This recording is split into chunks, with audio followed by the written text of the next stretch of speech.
largest Karasan dealer, with 10 Puget Sound locations to serve you. There are decisions and private matters in our lives where government and politicians have no place. The drama ball. The man was sent to our class to inspire us, and personally speaking, I thought he did an excellent job. After introducing himself in a relaxed and genial manner, he started towards the back of the room, only to be stopped midway by what we came to know as the invisible wall. That transparent barrier realized only by psychotics, drug fiends, and other members of the show business community.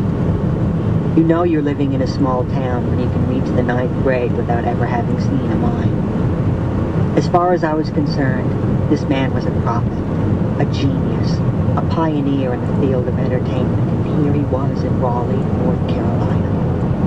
I went home and demonstrated the invisible wall for my 2-year-old brother, who pounded on the very real wall beside his playpen, shrieking and wailing in disgust.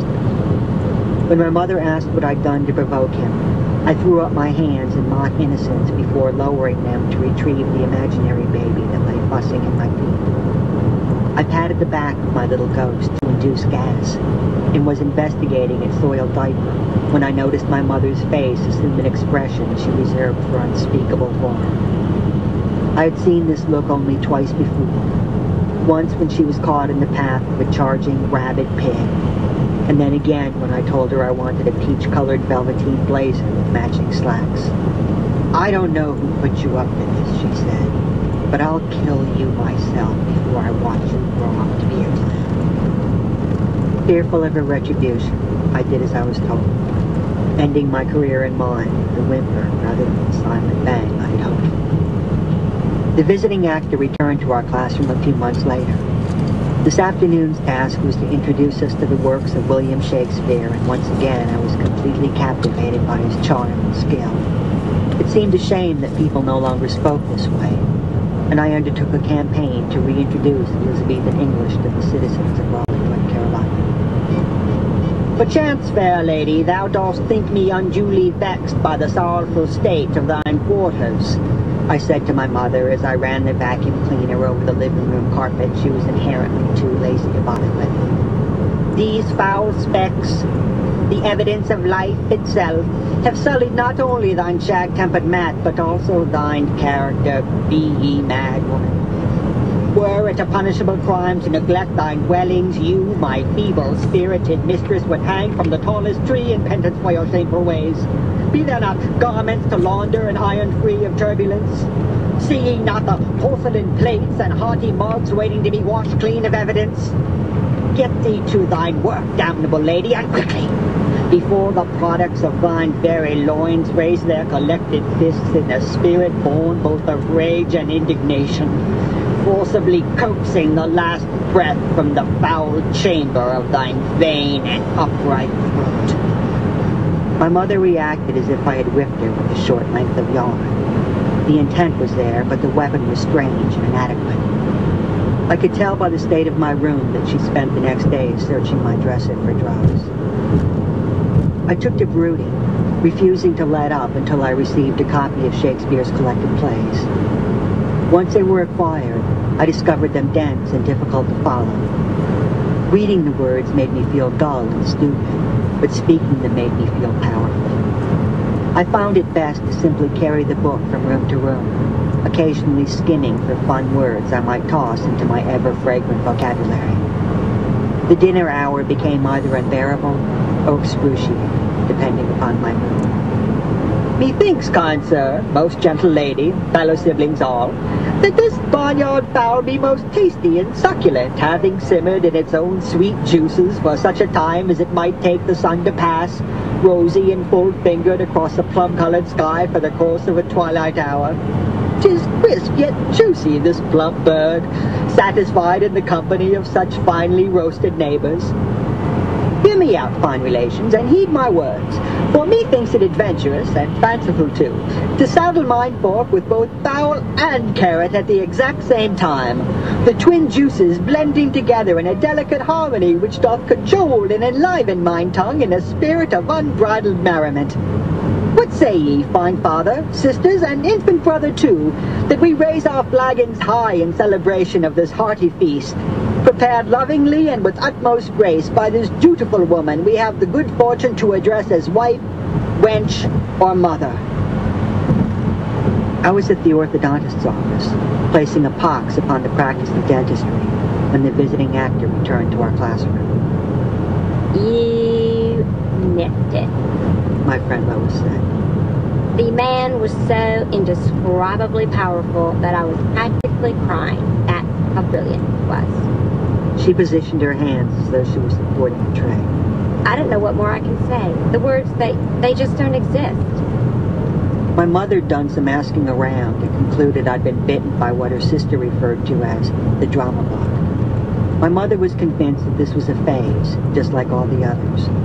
A few weeks of fanfare and I dropped show business, just like I had the guitar in my private detective agency. I hated having my life's ambition reduced to the level of a comic book. The drama bug seemed to strike hardest with Jews, homosexuals, and portly girls whose faces were caked with acne medication. These were individuals who, for one reason or another, desperately craved attention. I would later discover it was a bad idea to gather more than 2 of these people in an enclosed area for any length of time. The stage was not only a physical place, but also a state of mind, and the word audience was defined as anyone forced to suffer your company. We young actors were a string of light bulbs left burning 24 hours a day, exhausting ourselves and others with our self-proclaimed brilliance. I had the drama bug, and Lois had a car. I called her the moment I learned the visiting actor had scheduled the production of Hamlet, set to take place in the amphitheater of the Raleigh Rose Garden. He himself would direct and play the title role, but the other parts were up for grabs. We auditioned, and because we were the youngest and least experienced, Lois and I were assigned the roles of the traveling players Hamlet uses to bait his Uncle Claudius. It wasn't the part I was hoping for, but I accepted my role with quiet dignity. I had a few decent speeches and planned to work them to the best of my ability. Our fellow cast members were in their 20s and 30s and had wet their feet in such long-running outdoor dramas as The Lost Colony and Tender is the Lamb. These were professionals, and I hoped to benefit from their experience.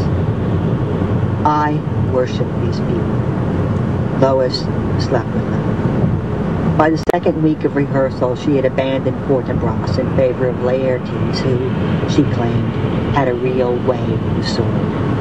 Unlike me, she was embraced by the older crowd, attending late-night keg parties with Polonius and Ophelia, and driving to the lake with the director while Gertrude and Rosencrantz made out in the back seat. The killer was that Lois was nowhere near as committed as I was. Her drama bug was the equivalent of a 24-hour flu, yet there she was playing bumper pool with Hamlet himself while I practiced lines alone in my room, dreaming up little ways to steal the show. It was decided that as traveling players, Lois and I would make our entrance tumbling onto the outdoor stage. When she complained that the grass was irritating her skin, the director examined the wee pimples on her back and decided that, from this point on, the players would enter skipping. He'd already cut out all of my speeches, leaving me with one line, "Aye, my lord." That was it, 3 lousy syllables. A person could wrench more emotion out of a sneeze than all my dialogue put together. While the other actors strolled the rose garden, memorizing their vengeful soliloquies, I skipped back and forth across the parking lot, repeating, "Aye, my lord! Aye, my lord!" in a voice that increasingly sounded like that of a trained parrot. Lois felt silly skipping and spoke to the director, who praised her instincts and announced that henceforth the players would enter walking. When it came time for our big scene, Lois recited her lines as if she were reading the words from the surface of some distant building. She squinted and paused between syllables, punctuating each word with a question. Who, this? Has seen with tongue? In venom steep? If the director had a problem with her performance, he kept it to himself. I, on the other hand, I was instructed to remove the sweater from around my neck, walk slower, and drop the accent. By this time, I was finding my own way home from rehearsal. Lois couldn't give me a ride as she was always running off to some party or restaurant with what she referred